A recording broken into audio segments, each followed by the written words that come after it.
Assalamualaikum warahmatullahi wabarakatuh.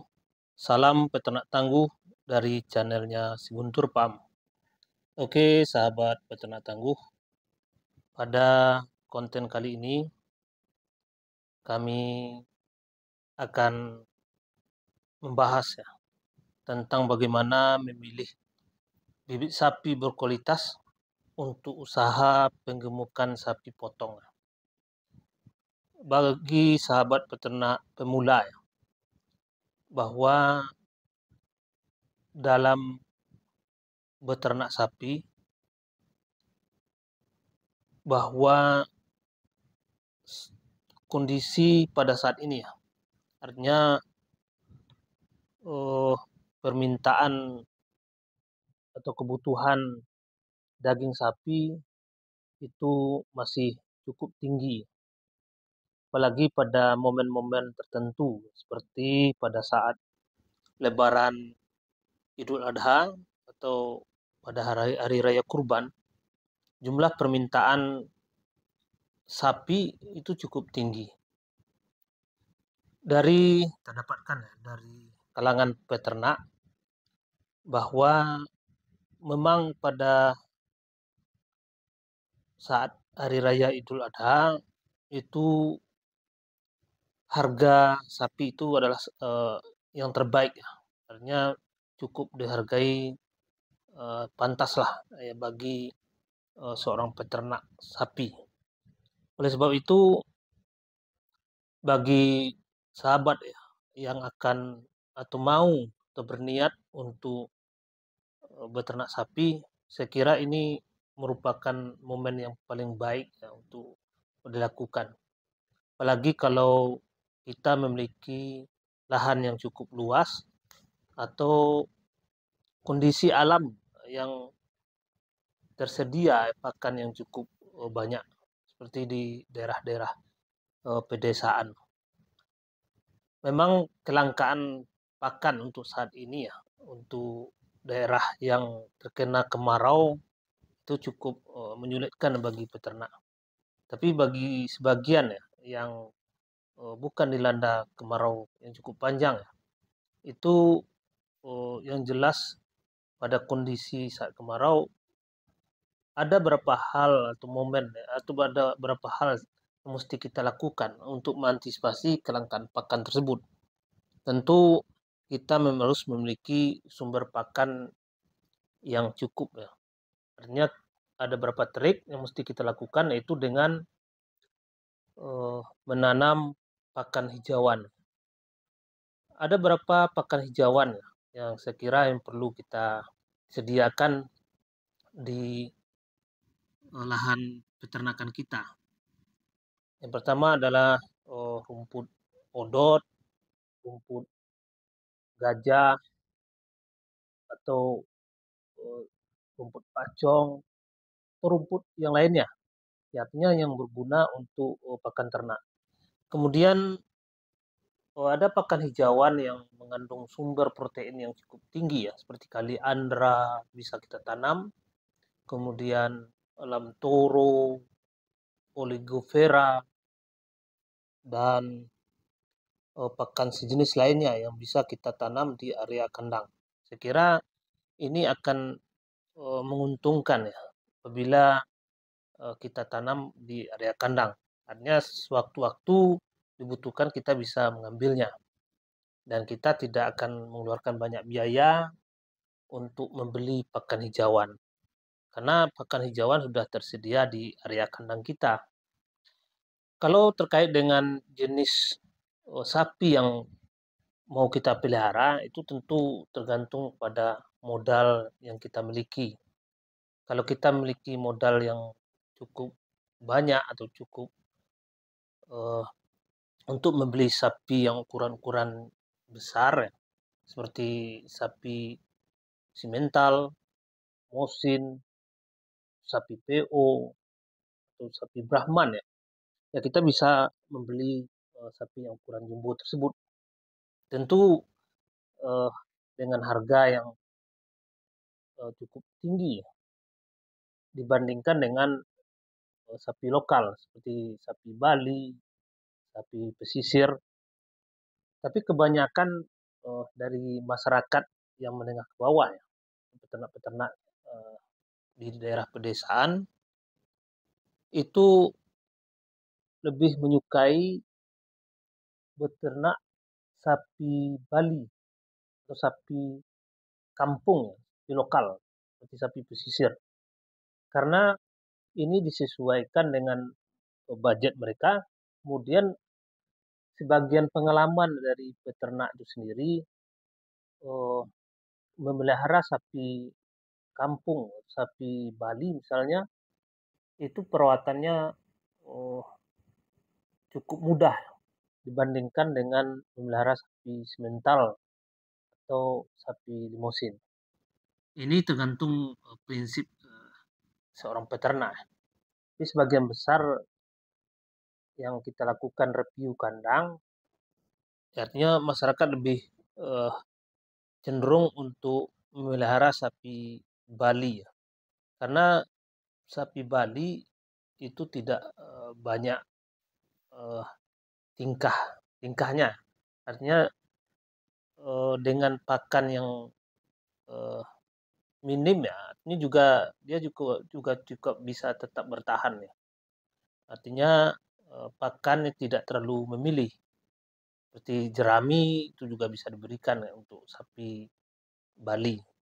Tapi kalau untuk ukuran sapi-sapi semental atau limosin itu eh, menurut para peternak itu cenderung eh, biaya perawatannya lebih mahal ya.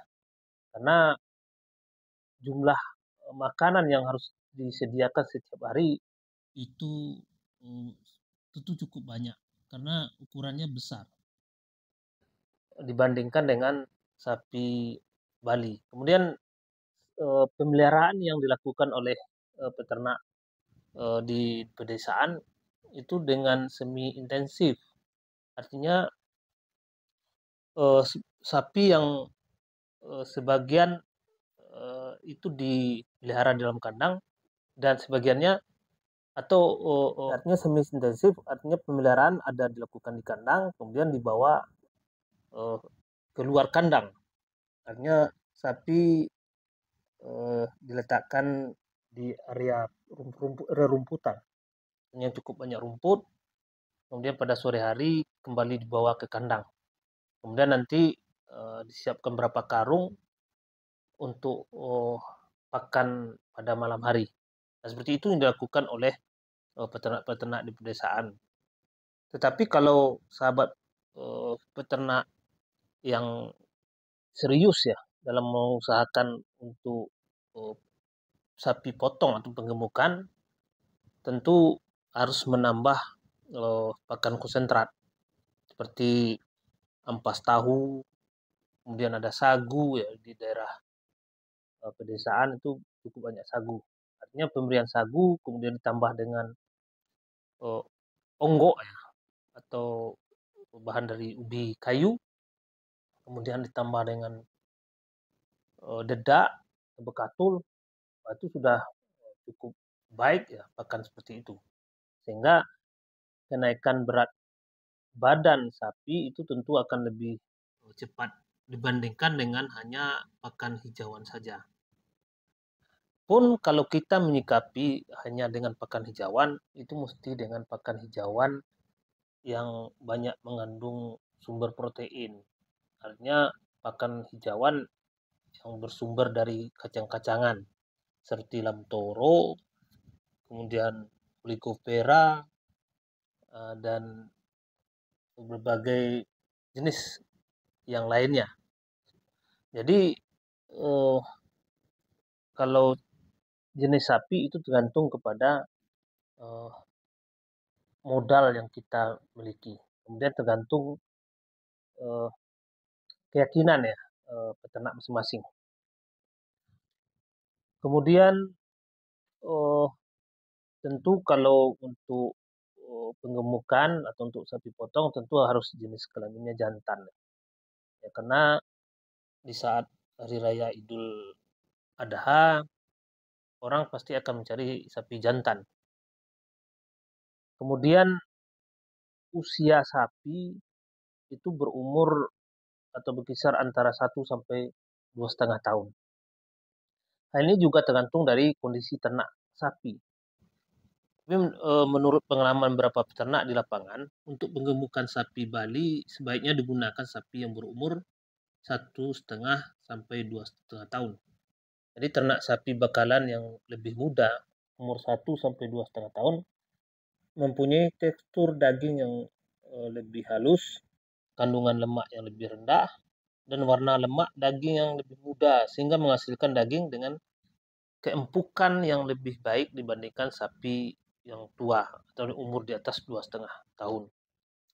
Jadi kondisi awal mesti kita pilih sapi jantan yang keadaan fisiknya tidak terlalu kurus ya, tetapi kondisi tubuh secara umum harus sehat ya. Semakin berat bobot badan awal, jadi sapi umur yang sama semakin cepat pertumbuhannya. Jadi selain itu tentu untuk kesehatan tubuh sapi itu mesti kita pelihara dengan baik ya. Artinya kesehatan ternak itu dapat dinilai melalui ya suhu tubuhnya dan kondisi fisik ternak. Jadi kondisi fisik yang baik itu ditandai dengan terbebasnya ternak sapi dari gangguan virus, penyakit, cacingan, dan cacat fisiknya pada tubuh sapi. Jadi ternak yang sakit tentu menyebabkan kerugian pada peternak. Artinya untuk menjaga kesehatan itu sendiri, ya mesti harus dijaga kebersihan kandangnya. Artinya setiap hari mesti dibersihkan. Kemudian sapi sendiri mesti dimandikan. Ya setiap hari, kalau tidak dalam seminggu itu minimal 2 kali mesti dimandikan. Jangan sampai sapi tidak pernah dimandikan, sehingga kotoran yang melekat atau lengket di tubuh sapi itu bisa menjadi masuknya sumber penyakit ya pada tubuh sapi. Kemudian hal-hal yang lain yang perlu kita lakukan ya saat melakukan usaha peternakan, kita mesti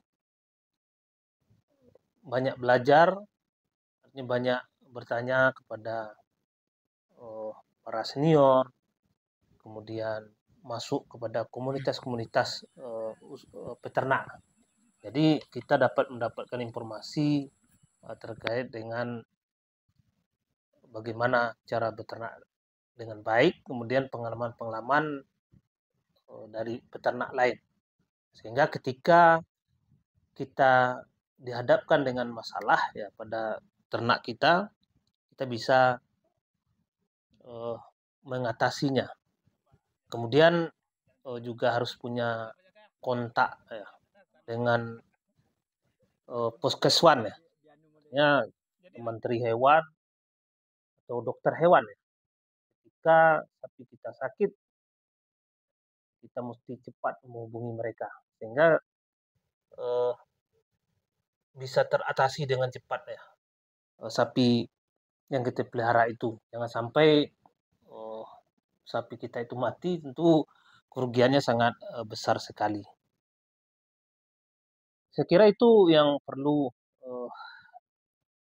kita jelaskan ya pada konten kali ini. Ini bersumber dari pengalaman kita ya ketika kita melakukan review kandang pada peternak-peternak yang ada di wilayah kita.